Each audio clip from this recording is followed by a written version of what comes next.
Good morning, everybody, and welcome to the latest in our webinar series. Today, we're going to be focusing on how to use campaigns and awareness days to drive conversation about mental health in the workplace. And we have got some fantastic content to be sharing with you today. As one of the UK's leading charities when it comes to workplace mental health, we've set up this series of webinars to be really practical and to provide you with the tools and information that you need to crack straight on with using campaigns and awareness days to the best of your ability straight off the back of this webinar. And at the very end of today's session, we've got some fantastic content to be sharing across with you. So please make sure that you stay with us through till the very end. Now, I'm absolutely delighted to be welcoming two guests along with me today. But I'll first introduce myself. My name is Katie. I'm the Director of Strategy and Partnerships at Mental Health UK. And I'm joined by my colleague, Anant Naik, who is our Head of Comms and Marketing. Good morning to you, Anant. Hi, Katie. Morning, nice to see you. And also we have been joined today by Stephen Rowe, who is the Chief Marketing Officer at PureGym. Morning, everybody, from a very rainy Leeds. Goodness me, sorry to hear that. Now, before we crack straight into the detail of today's session, I wanted to let everybody know that we are going to be recording today, and at the end of the session we'll send round the link to everybody, so if you want to watch it again or if you want to share it on with your colleagues, you're very welcome to do so. If you're watching this on our website after the event has taken place, we'll be referring to quite a few resources that we're going to be sending out after the event today, particularly in regards to Mental Health Awareness Week, which is just 6 weeks away now. And if you want to access some of those resources from us, please do just email us at partnerships@mentalhealth-uk.org. And we'll be taking questions through the session today. So please do feel free to send them into us either on the private or on the public chat forum. And we're going to be protecting a lot of time at the end of the session to make sure that we can get as many of those questions over to Anant and to Stephen as we possibly can. But I think that that is more than enough from me. So I'm going to kick us off this morning, and I'm going to come over to you, Anant, first, if that's okay. And let's just sort of kick off this conversation by talking about why awareness days are so important for encouraging conversation about mental health in the workplace. Well, hi, thanks, Katie. Firstly, for me, I think the key thing in that sentence is awareness over mental health, which sounds a bit obvious, but when we break that down, it's kind of, awareness over prevalence of certain conditions, of sort of the stigmas and myths that exist around those conditions, and awareness over the support ultimately that's available for people. At the end of the day, I think awareness days do, exist with the ultimate goal of increasing knowledge and understanding over something. So, if you take a social issue, it's about understanding what it is really and what the role that we can play as individuals or collectively in that. For some, an awareness day is going to be someone's intro into a topic. So those conversations have to be accessible, and you need to sort of create a space to sort of spark conversation. In the purest sense, it's a great way to just onboard people to start creating social change, and it's a great start in that journey. On the flip side, you will encounter some colleagues who have been there before and have awareness day fatigue. So awareness, what I would say is awareness is great, but it's only really successful if you couple it up with really solid action for your colleagues, that you have two-way dialogue about mental health, rather than, for want of another word, lip service. You need to, put this into practice, and, walk the walk as well as talk the talk. And so, for instance, if it's a campaign you're running, and we'll hear from Stephen shortly on a great campaign that they've run at PureGym, it's really important that you make sure that it's not passive, that you set shared goals with your team and you give them agency over it, and you have conversations along the way to keep people energized, really. So those are the key things for me, I think. Super. And you've already touched on the fact there, Anant, that there are an awful lot of awareness days in the calendar, not just within the mental health space, but more broadly as well. So can you sort of help us demystify what are the key dates that are pertinent to mental health in the calendar? Sure thing. I think So if you had to pick just two, for us, it's, the flagships are kind of Mental Health Awareness Week, which is the next one coming up, which is this year, it's the 10th to 16th of May. And the second is World Mental Health Day, which always falls on the 10th of October. Now, ordinarily, these two dates have a specific sort of official theme for the year, but they're generally, for us in the sector, a chance for us to sort of talk more broadly, in the most broad sense, about mental health. And again, to have those kind of introductions for people, and to go really granular for people that are, champions in the workplace already, and do this all year round. Elsewhere in the year, there are a series of, more sort of condition focused or sort of thematic dates in the calendar.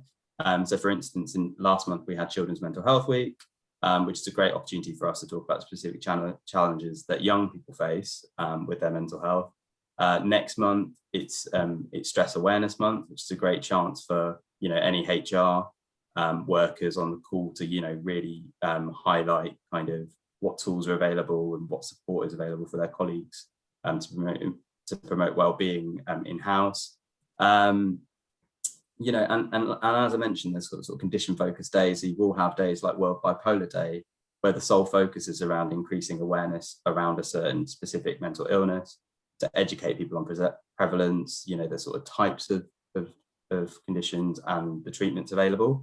Now, as I said, there's a lot. We actually have a handy list on our website. So if you just go to mentalhealth-uk.org/awareness dates, they're all there, and we'll email a list at the end of this session as well. Super. I think that's really helpful, Anant, and yes, we will definitely make sure that we share that list round at the end of this session. But of course, when thinking about how to generate a successful campaign for mental health, it's not always essential to bounce off of the back of one of these awareness days. With enough creativity, it's very possible to create something in the calendar for yourself. And Stephen, I'm really delighted that you've come to join us on this session this morning. Thank you so much again for that, because you've been up to something really special at the beginning of the year this year. Obviously, we've been working together in partnership for the best part of 2 years now, and have done some fantastic things in terms of bringing the conversation about the interconnectivity of mental health and physical health alive. But I know you've got a couple of slides that you want to take us through on your most recent campaign. So if it's okay with you, I'd quite like to hand over to you just now to talk to us about what you've been doing at PureGym over the past couple of months. Great, lovely. Thank you, Katie. First off, it's a pleasure to be here with everybody on the call today. I hope that just by sharing the experience that we've had over the last few months, it might help, I think, as Katie said, just stimulate some thoughts and ideas of your own. Clearly, we all need to approach it in our own unique ways, but we've had an interesting few months that I think is worth sharing. Now, as Katie said, actually, before I start, we have been working with Mental Health UK for the last couple of years. Mental wellbeing is a very important aspect of the culture here at PureGym. Clearly, we're in an industry that is very well attuned to the value of physical wellbeing into mental wellbeing. So we're very much in tune with that. And we are very focused on applying the support we provide to our members, providing that back to ourselves here in PureGym. So we're very much in tune with this. So let me start by sharing my screen. One moment. Great. I hope you can all see that. Katie, can we see that? Lovely. Cool. Yeah. Great. So let me start off with the challenge. This is very much focused on the last 3 months, therefore lockdown. Now, we're not alone as an organisation in the level of impact that the pandemic has had on our business, but equally, like every organisation, we've experienced it in our unique way. So the particular challenge that we faced is that as a gym, our industry will have been closed by the time we reopened for 8 out of 12 months. And within that period, the vast majority of our colleagues were on furlough, therefore they weren't working. We also learned from lockdown 1 that it takes a very particular toll, and we were quite concerned with this third lockdown for us, that actually the compound effect of that would be very detrimental to people's mental and physical well-beings. And so from the learnings from lockdown 1, we felt that we could do more. We clearly wanted to do more to help our colleagues as much as we possibly could. I think there's another dimension for us ironically, we're a very purpose-led organization. Inspiring a healthier nation is what we're all about here at PureGym. The challenge for when you're very purpose-driven is when that purpose is now taken away from you, when you can't actually deliver on that purpose. And our colleagues each know how that purpose translates to them on a day-by-day basis. If I'm a gym manager, for example, it's member by member, day by day, moment by moment. I know if I can help that one member, that's one small step towards our broader purpose. When that's taken away from me as an individual, it can actually be quite challenging. And we were very conscious that we had these very purpose-driven, very active people who now, through a long, dark winter, we're going to be stuck at home for 3 months. So I know Katie and Anant have referenced the sort of awareness days, etc. Clearly, this was going to be more than a day, so we had to think a little bit more broadly about that. So let me start off by talking about how we approached this. Before I come on to what we actually did, the first question that we had was, okay, we've got particular challenges. We've got people that don't work for us right at the moment. They're at home. They're not allowed to use their work technologies. We can't get them together in rooms. We can't get them together on conference calls in the same way that perhaps we might have wanted to have done. We can't email them from work in the same way. So we had to think about, how do we break down those barriers? How do we reach them and connect with them before we even start to have the conversation? So clearly this is unique to lockdown, but I think we will take this and apply this to everything we do moving forward. We always need to think about this. And I think the biggest message for us here was turning this into a business problem, not a HR team problem.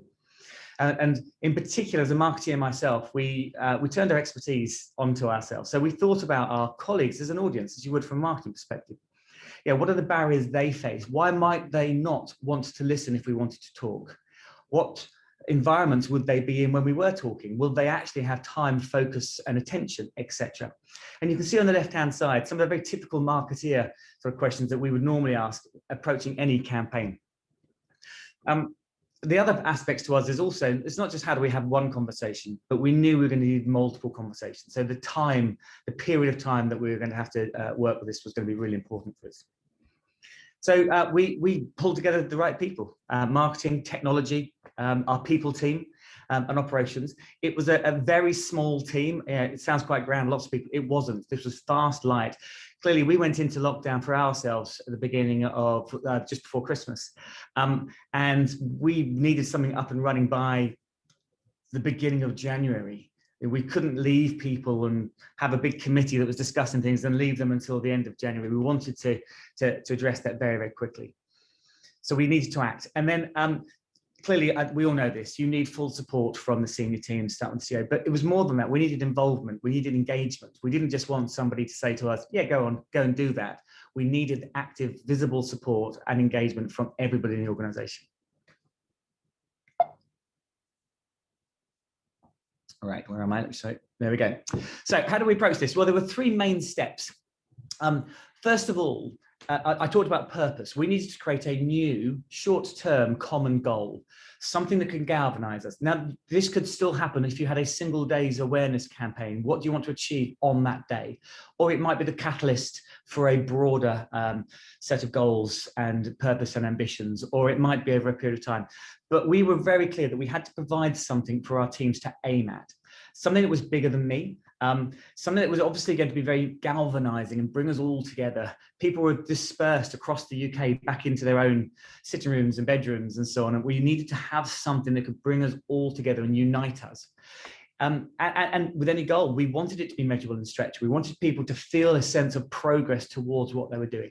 But it was also very important that everybody could get involved. Yes, we're a gym, so clearly, as you'll see, there's some physical aspects to this.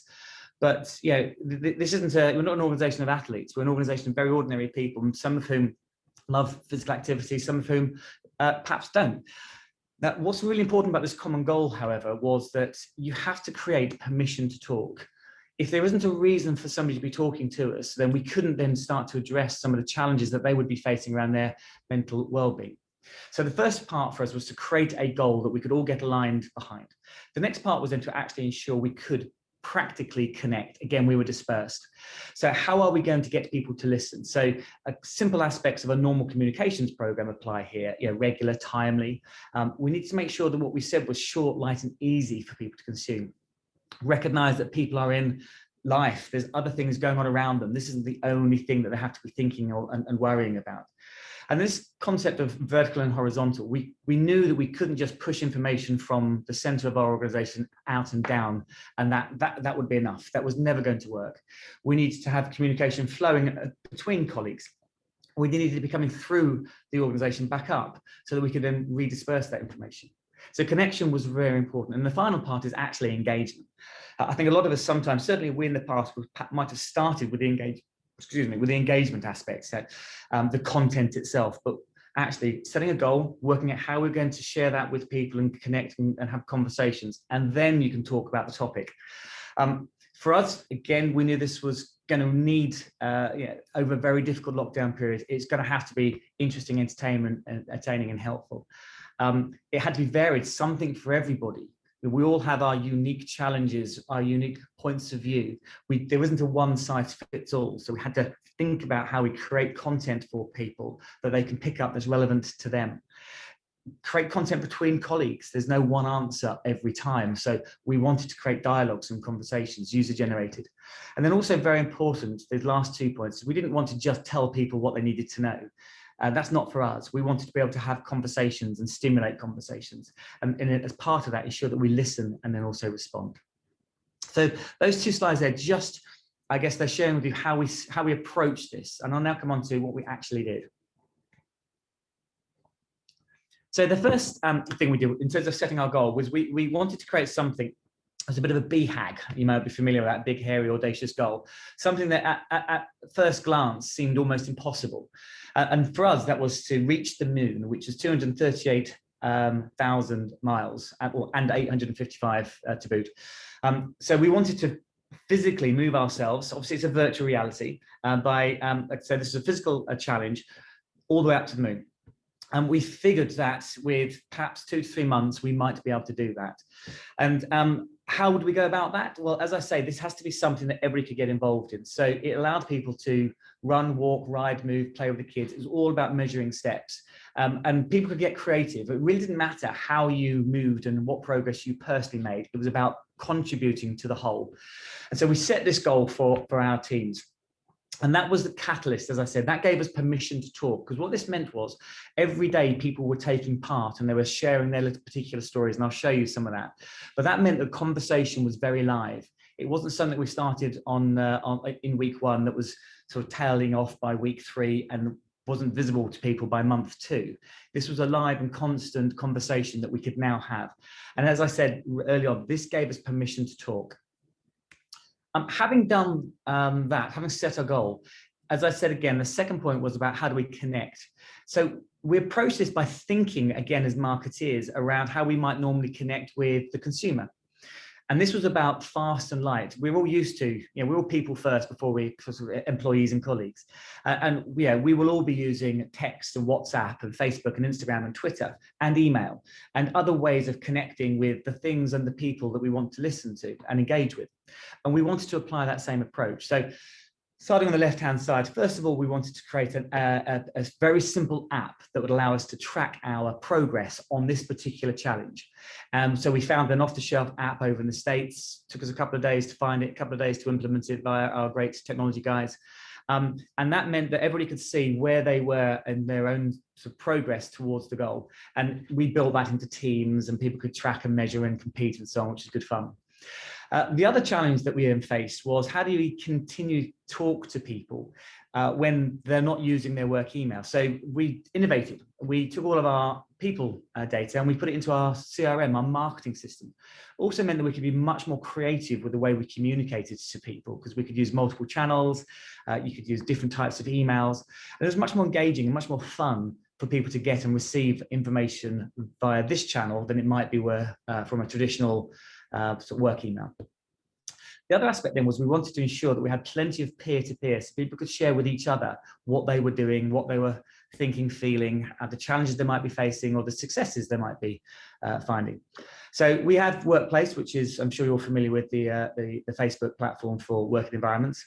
So we created a central hub for all of the content. So there was a knowledge base there for all the great content, which I'll share with you in a moment, where people could post and share the things they were doing.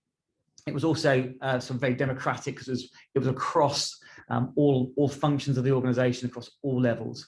And it does allow for a lot of user-generated sharing. And then the other part here is we fully embrace the simple practicalities of WhatsApp. I think you'll all be familiar with the fact that most of us, our day-to-day working lives are impacted by those immediately around us.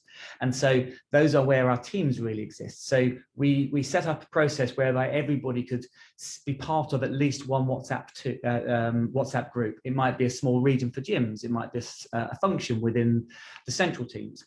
But we encourage everybody to find their own WhatsApp groups. And those are there for a very light, they're very active and so very in the moment. And that was very important to help people stay connected with each other as they were going through this long, dark lockdown. I guess the most important part here for us was this is about mental well-being as well as the physical. So the physical was the opportunity for us to connect with people, so that we could have the conversation about people's mental well-being. So this concept of Shoot for the Moon, we have a fantastic internal design team. We were able to take that concept and flow it through all of the communications. Here's just some examples for you. So we focus on anything and everything when it comes to mental well-being, from the value of sleeping well, staying connected with each other, thus the various platforms I described, the importance of self-growth, whether that be mental, physical, or emotional growth. And we created a whole range of ongoing communications that could continue along the themes and engage.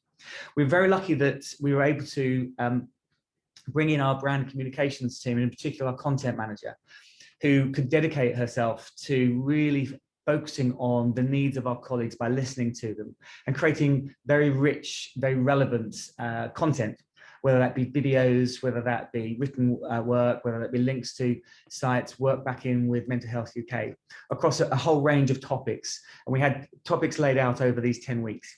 And the great thing about this is they now all live in a central point where anybody can get at any time. So we were very, very focused on providing as much wellbeing content as we can through this. And to put a little bit of colour on this, we also had to make sure it was fun and varied. So we had videos from people like Dina Asher-Smith or Chris Hoy, people who know a little bit about emotional resilience and the likes.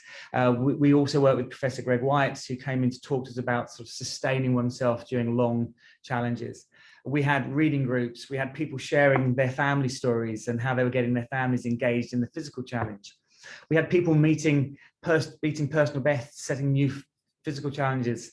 You can see there that is a curry and a pint of Abbott beer, which was our chief exec's dinner that he'd cooked with a cook-along with a guy called Stuart, one of our general managers, just decided to come onto Facebook every week at the set time each week and provide a cook-along for people. Why? It was just a way of connecting. It was just a way of keeping us connected and something light to do.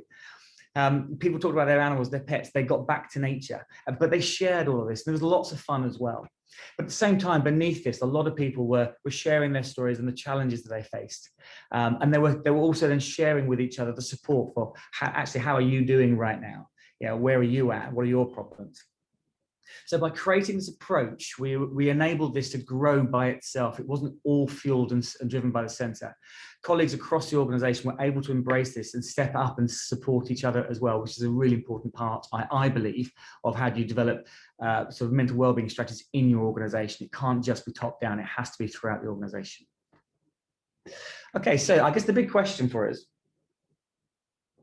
is, did it work? Well, I mean, I think that's always a very difficult one to answer, particularly in this sort of field. We know that it worked from a connection and engagement perspective. 80% of our full-time colleagues all signed up to this. So over 1,000 people took part. That's pretty good engagement rates. We actually met our goal. We got to the moon with about 2 weeks to go, which is quite exciting. You can read on the screen there for yourself. We had lots of very positive anecdotal feedback from people throughout the program, whereby they were talking about how this was a bit of a lifeline for them. It stimulated the things that they needed to help them get through. But for us, fundamentally, the success will only really be seen as we come out of lockdown. We're fortunate to be reopening in the first wave on the 12th of April. The question for us is, how well equipped are our colleagues to come back to work? Are they in the best shape they can be in the context of having spent 3 long, dark months away from work, and how do they perform individually, but also as a team, how well we come together. So clearly, it is yet to be seen, but as we stand, we are delighted with the level of support and engagement we've had from people. And I think this is the final piece from me. So this is the second time we've done something along these lines. As Katie said, we worked with Mental Health UK. We started working just under 2 years ago, and we started off with an actual relay. This was our virtual relay I've been describing. We started with an actual relay, which was to move ourselves as a whole business from Aberdeen down to Plymouth, which is the most northerly and southerly parts of our gym estate.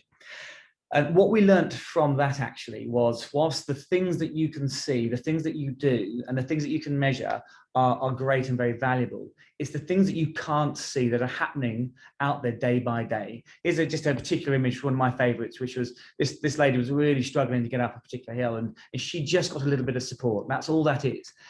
This wasn't planned, it's not programmed. It's just the things that happen if you can actually create the spark. And I think that's basically everything from me. Let me stop sharing my screen. Katie, shall I pass back to you?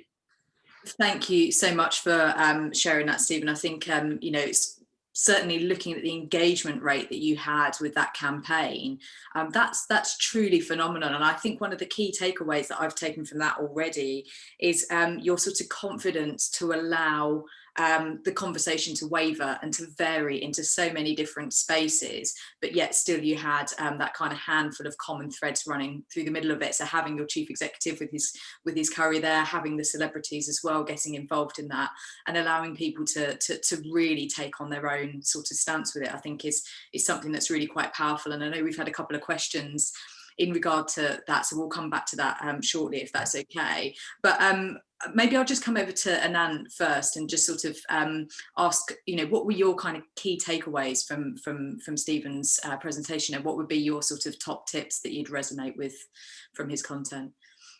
I mean, firstly, I loved it. I think it had all the key principles of a really solid campaign. Most important thing for me is a real grasp of why you were doing it to your people, and that kind of filtered through to everything, into being very conscious about the parameters of which the space in which you're operating in. Even if you look at sort of the technology that you use, it's like knowing that you had to do internal comms, but then working around COVID parameters, people being on furlough, knowing that you couldn't use those channels, so you have to be a bit more creative with what you used, and went a bit more B2C. The challenge itself was very simple, fun, and accessible for those colleagues. It was also very aligned to, it was very relevant to what PureGym does as a business. You talked a lot about the link between physical and mental health, and I thought it really came through in the project. Another key feature was the fact that you knew that this wasn't just a week-long thing. It was it was a marathon. But I mean, it wasn't a marathon. It was more than a marathon. It was going to the moon. Mm-hmm. But you had to have that sustained level of engagement with your people over months. So I like the idea of thematic themes, thematic weekly content. Over a sustained period of time, to really just keep people energized and with it, really. Last but not least, I like the inclusion at the end, on the end slide, actually, about it not being job done. And the real test being once you reopen, kind of feeling what the sort of vibe is with colleagues, and how they're doing, and making sure that you continue to support people. Two massive thumbs up from me. Super. So I think some of the key things that you've just mentioned there, Anant, are fun, accessibility, and sustainability. And I just wondered if there's anything in particular that you would say as your top tips to add to that, Stephen. I think you pretty much nailed it there. I'd probably sort of add a touch of colour to some of these things. We've become very aware over a number of years, you can't sheep dip this. If you genuinely want to, as an organisation, support people's mental well-being, this has to be a long-term, sustained, continuable process. And campaign days are very important, because they do give you the opportunity to highlight, talk about specific topics, but you can't just do it on that day and think, great, what are we doing in 6 months' time? So that's the first thing. I think the other thing then is I would add to your 3 points there, Katie, is this has to be owned and done by everybody, because if one colleague doesn't turn to another colleague next to them and ask that question, how are you doing, you okay? it kind of doesn't work, because that person otherwise is waiting for a particular day to see if that campaign asks the right question of them. And so what we've been trying to do is to create more of a culture of well-being. And this has been one of the many catalysts we've had for this, starting 2 years ago with you guys when you came on to support the national relay. It's how do you make this part of the culture? And I think once you have this and you can stimulate it, we're getting there. We have people today already asking each other, checking on each other. It's okay for some to say, I'm not feeling my best actually at the moment. That's okay. And they don't have to go onto a particular web page to find a particular number to tell somebody that. They can talk to their colleague, their line manager, talk to somebody else in another area. So I think it's trying to create ownership across the organization by everybody and for everybody, rather than just relying on campaigns alone. Super, thank you.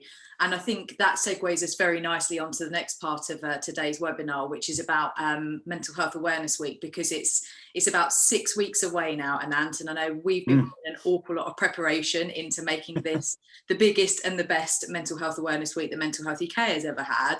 And so I wanted to ask you, what are our plans at Mental Health UK, and how can our listeners today get involved in some of the activities that we've got planned for the week, feeding straight off of the back of Stephen's top tips and great presentation?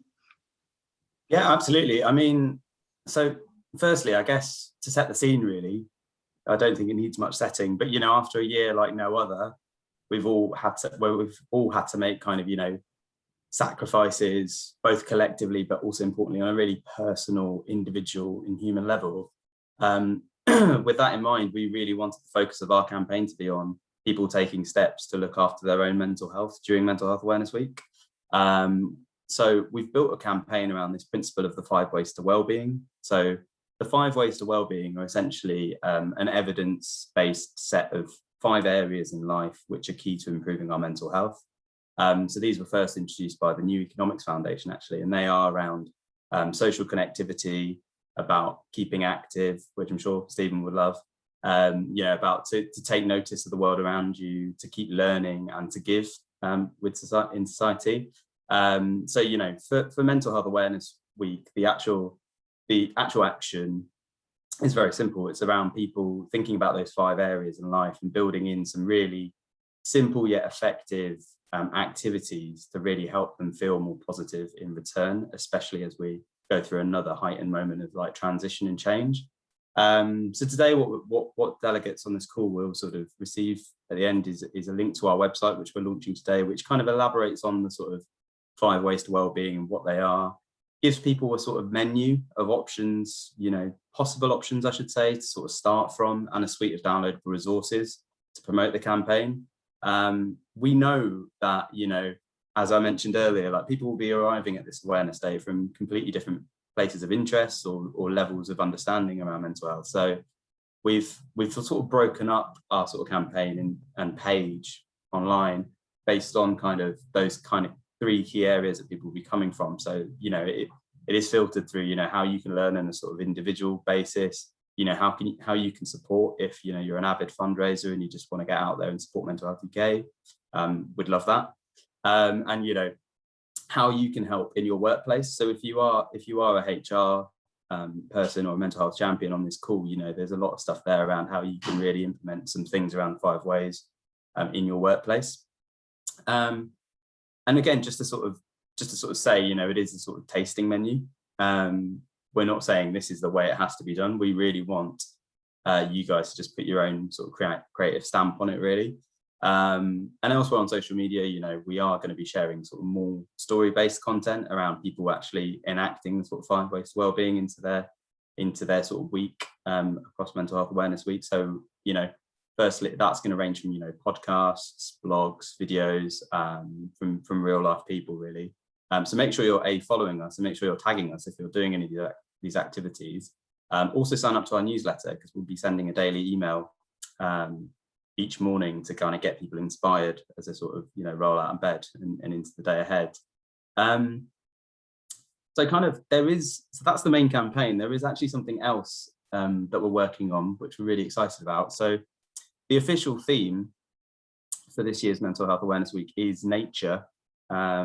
which is quite fitting after, you know, we've seen more of the sort of four walls around us in the four seasons.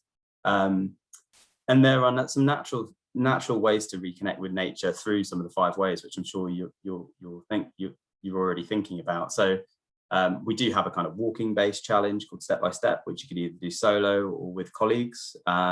We also have a nice find a wood tool, which has been given to us by our friends at the Woodland Trust, which is essentially you type in your postcode and you find, you know, the closest green space on your doorstep. We know that access to these sort of green spaces is quite scarce. So I didn't know there's a wood literally just around the corner from me, just back around the back of some houses. So I'll be doing that very shortly.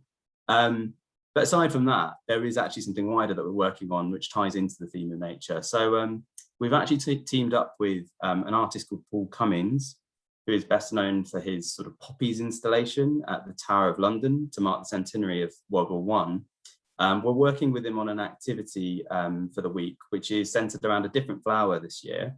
It's the tulip.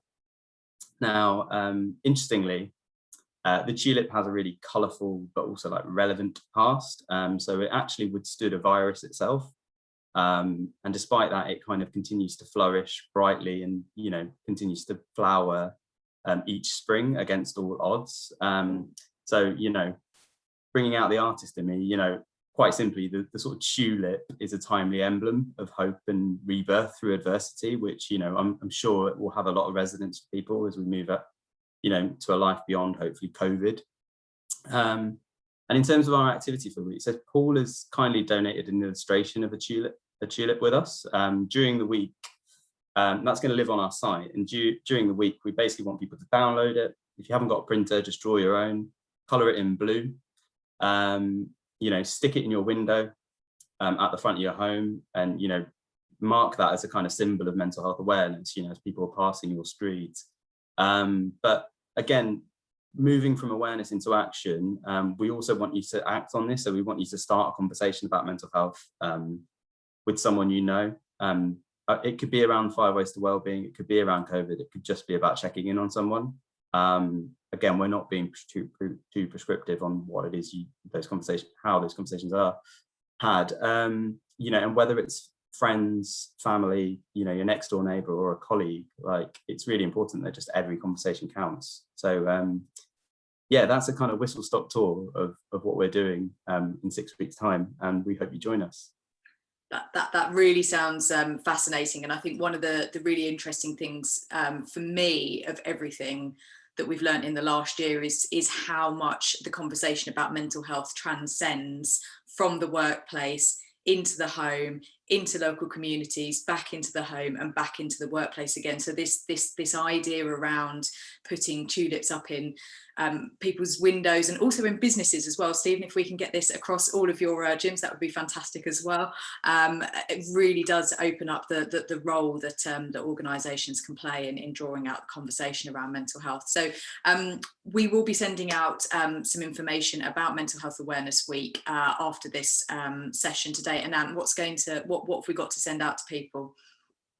Yeah, so we will be sharing 2 links. So one to our main website for Mental Health Awareness Week, and the other one will just send you, again, as mentioned, sort of link to sort of the other key events in the calendar throughout the year to engage with. But for Mental Health Awareness Week specifically, we will be sending a link to the site. Again, it's got lots of information around the background about those 5 things and why they're important, and, you know, kind of what those 5 things look like, and just the possibilities, again, that they're not too sort of, you know, they're not too narrow. And also that page has got lots of other resources that you can engage with as well. So, you know, have the stuff around Paul's activity. It will have like a lot of the promo materials that you can use to sort of really engage your sort of colleagues, friends and family with the 5 ways to wellbeing. So we'll be sending that all to your inboxes today. Fabulous. Listen, thank you. We have had a lot of questions come through to us whilst we've been talking, and a lot of admiration for your presentation as well, Stephen. So huge thank you again for sharing that. I'm going to see if I can rattle through some of these questions now. I've got a statement here which leads on to, quite interesting, another question that we've had. The statement says that some people struggle with being okay, not being okay, or with the stigma around this. You really need openness in key leaders. Otherwise it doesn't quite land right and people can feel it.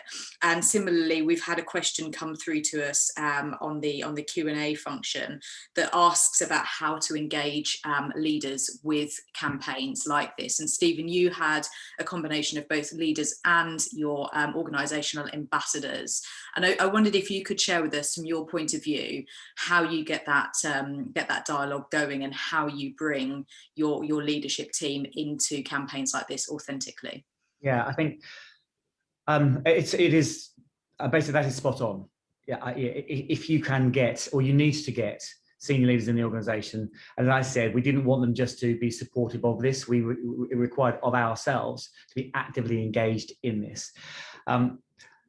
Let me tell you about some of the things that we did just quickly to illustrate that. So, yeah, clearly with the world of video, we were able to, each week, we were able to provide videos from all of our senior colleagues, not every week from each one, but we had a series of those. And those were very personal. We had people talking about the challenges that they had faced. I myself talked about some of the very dark days I had during lockdown. It has been tough. And I think that by talking about your own personal experience, rather than just saying, I hope you're all very well, make sure you look after yourself, that doesn't really help anyone. What really matters is actually when I personally, for example, myself, shared the particularly difficult dark days I had, how I was finding it, what's helped me come through that. It kind of gives permission for everybody else to say, well, actually, it's okay for me to share. And that's been very consistent through the senior teams. Now, the question is, how do you make that happen is a different question. Clearly, you can't write it in people's job descriptions. If you're going to be a senior director of an organisation, you must do this. That's where it really comes back to. These conversations have to be had around the senior tables in the first instances. The role of colleague well-being, of their mental well-being, has to sit at the senior table. It has to be something that is almost, to a degree, I'm not sure how you'd make it a metric, but were it so, you'd be discussing it. You would know, you'd have indicators for that. And we ourselves do check on this. We do get data on people's mental well-being, and obviously, and I think most organizations do. So I think it has to start there. It has to be a central part of the organization's sort of strategic goals for its people. And then you've got to hope that you've got individuals that are prepared to be honest. Ultimately, it comes down to a personal choice. Not everybody's comfortable with sharing. Not everybody's able to have perhaps the as open a conversation as the next person. But I think you've got to sort of put that sort of challenge and pressure onto yourself as a leader to do that, to lead by example. So keys there is authenticity, that it's a role that leaders need to recognise that they have to play within campaigns like this, and to really tap into that in the right times and places. Authenticity is entirely right. Super, thank you.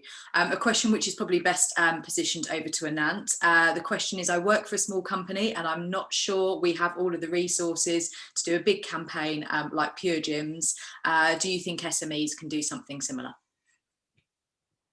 Yeah, again, I think I think if you just start with the kind of the sort of issue in hand, and just think about what it is you're trying to achieve. I think you could always start from a smaller space if you're a bit more strapped for resources. I would also invite you to check out the sort of resources on our own website if it is sort of more information advice based. If there is stuff around some campaigns and ready-made fundraising events, for instance, that we do, which are we have loads of like ready-made assets for that as well, that you can play with and put your own spin on, essentially. But I guess for me, it's just starting with what it is you're trying to achieve, rather than saying we have to do something exactly like that.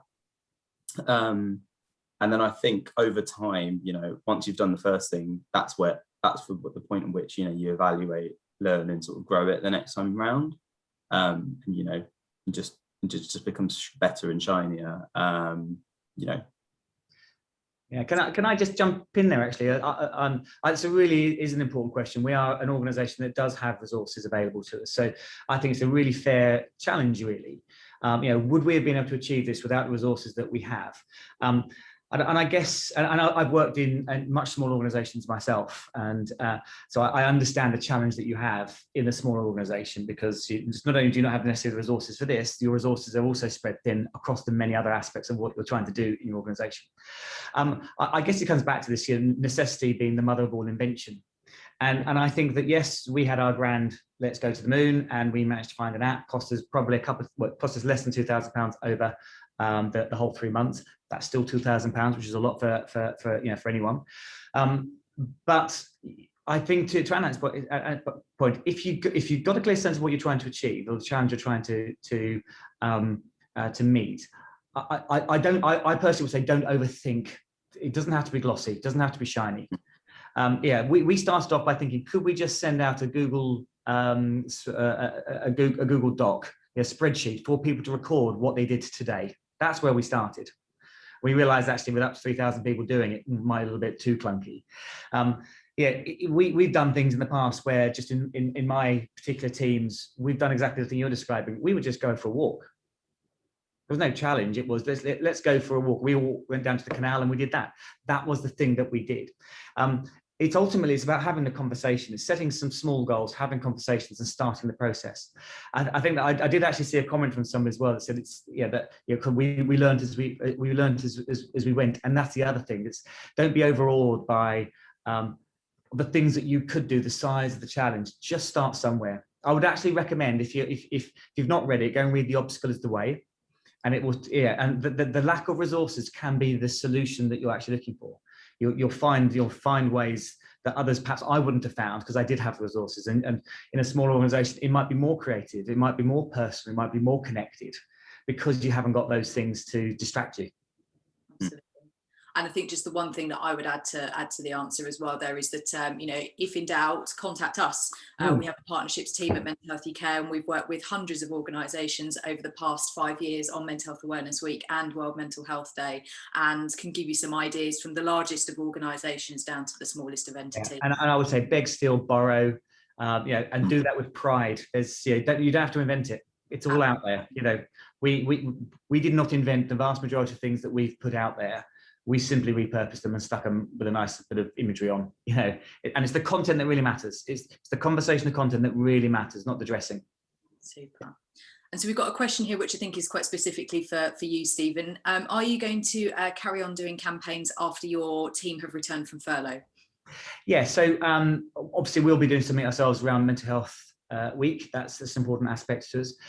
We will continue down this path. Whether we would define them as campaigns as such, I don't know.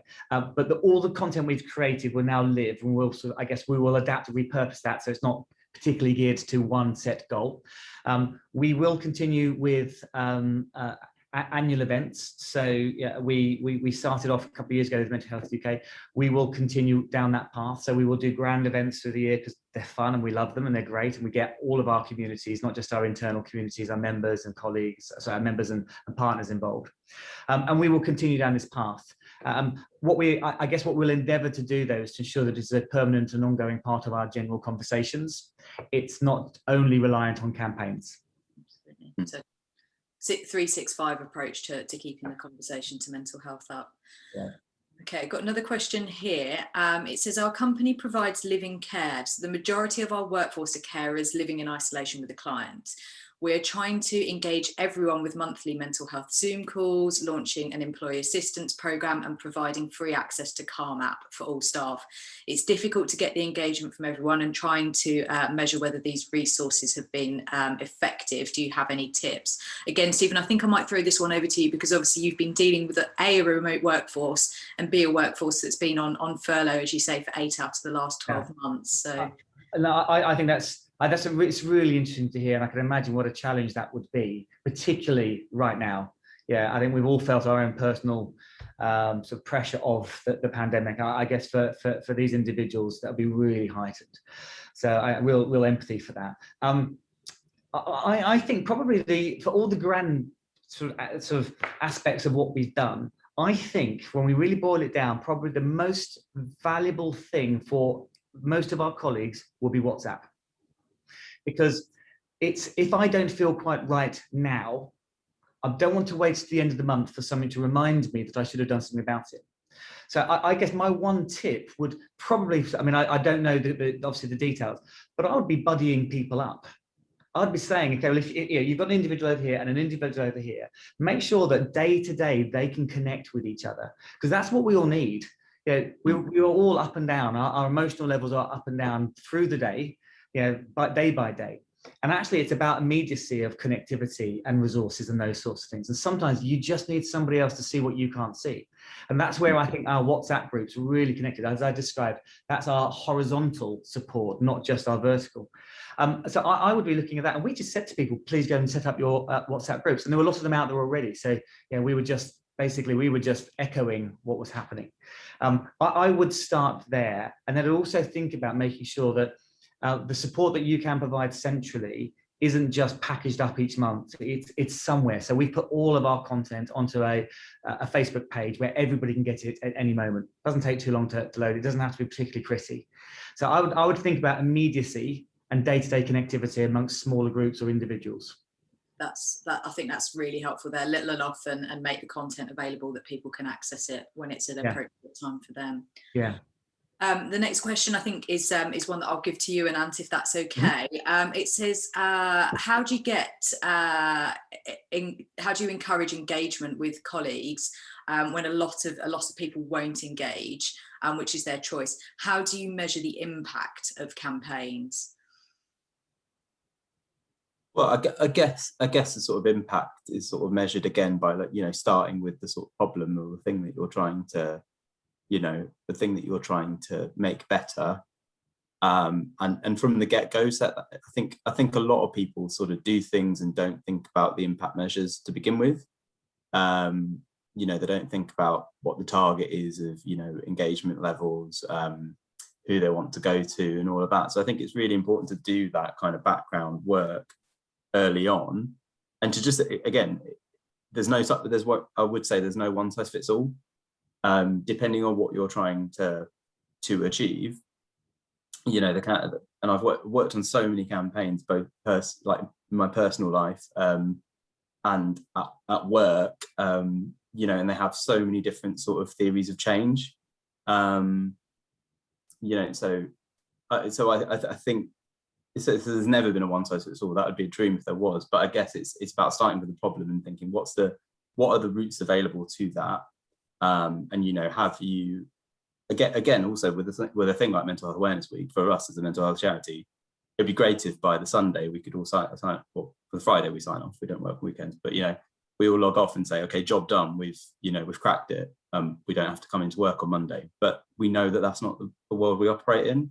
It's about thinking, have people engaged with this, have people started those conversations, people, like, how are we measuring that?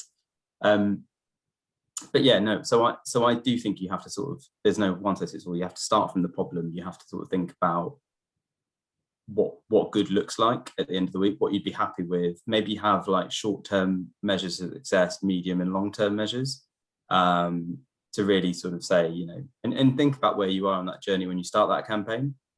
And if you have lots of different audiences that you're getting to, we know that for if we're sending a piece of comms out, or we're working on a campaign with, say, Stephen, and they're, a few years into this partnership with us, that there's already a higher level of understanding, because we've done a lot of that groundwork on, why mental health is important, and their colleagues would be a lot more familiar than, say, a completely new partner that's never, operated in that space. So you also have to sort of think that it's not as sort of black and white or linear as everyone starts from day zero. It's people are starting at different times. Can I just add one aspect to that, and I think that's I think you're pretty much spot on there. But the other thing is also is time, the time component in this. We're so used to saying we're going to do that this week. Let's measure at the end of this week what impact we've had. Not everybody's ready to have the conversation at the same time, and so somebody may not want to be ready to engage just yet for whatever reasons going on in their lives, and you can't force them to. You can't say, because I want to talk to you today, you must listen today. And that's, we were very, very conscious of that. Just because I want to talk, that doesn't mean you have to listen. And you've got to shift that and actually say at some point, somebody might want to listen. Somebody might want to ask or engage. And it doesn't matter that there isn't a campaign at that point. And so I think if you do set too hard a measure that says we're going to measure the success of this campaign at the end of it by this monitor, but that doesn't mean it wasn't successful. I go back to that last picture that I showed, on my presentation. Somebody else helping somebody else at some point. That you can never see that, but that is a measure of success. So I personally, I wouldn't be getting too hung up on the specific level of people on any one particular activity that did or didn't engage. Yes, it's a nice thing to see, and you do want to see a degree of that, but I wouldn't say it didn't work for that person because they didn't engage today. I think the thing is we all have mental health. It may be good or bad at different times, and so we all need to dip in and out of that when we're ready. It warms my heart to hear you say that, Stephen, because that's so absolutely true. We all experience this in a very different way. And back to the final slide on your presentation earlier on, you can't always see the real value, but it is there. And I think that's a fantastic sort of takeaway to bring this session to the close with. I mean, the dialogue on the chat today has been absolutely phenomenal. Thank you to everybody who has sent in their comments, sent in their questions. Apologies, we haven't quite had time to get to all of them. And thank you for the suggestion about using the tulips on Zoom and Teams backgrounds. We will definitely be taking that one forward. As I say, after this session today, there we go. I've got a picture at the back there as well. And that is very on brand with us today. We will be sending through an email to you with the links that we've talked about so that you've got the ability to tap straight into our Mental Health Awareness Week campaign activity. As we get into the week, please do make sure that you tag us on social media so that we can see what you're up to, and we can support you with that as much as we possibly can. As we've talked about as well, if you don't know quite where to start or you want some ideas from organisations of a similar shape or size to yours, please do reach out to the partnerships team and we will do our utmost to support you there. Just before we do finish off, I want to let you know that our next webinar is already open for registrations. It will be taking place on Thursday, the 15th of April from 10 to 11 a.m. And we will be looking at how to support with stress and change in the workplace as we exit lockdown, which we sincerely hope is well timed for what will be the back end of this really challenging year and circumstance that we've all been going through. So please do sign up to that. The link to that will be on the email as well for you today, which leaves me only really to say a huge thank you to our two panelists today, to Anant and to Stephen. It's been an absolute pleasure speaking to you both. I think we could have been here for another hour if we'd have had the opportunity to do so, and maybe I can be as cheeky to ask whether you might be able to come back and join us another time. Lovely. Well, it's been a pleasure to be here. And I haven't got a tulip, but you can have that. Perfect. Perfect. You're the first person to do it. Brilliant. I'll work out what I can do. Thanks for the opportunity. It's been lovely to share with you. Super. Thanks both. Take care all. Bye.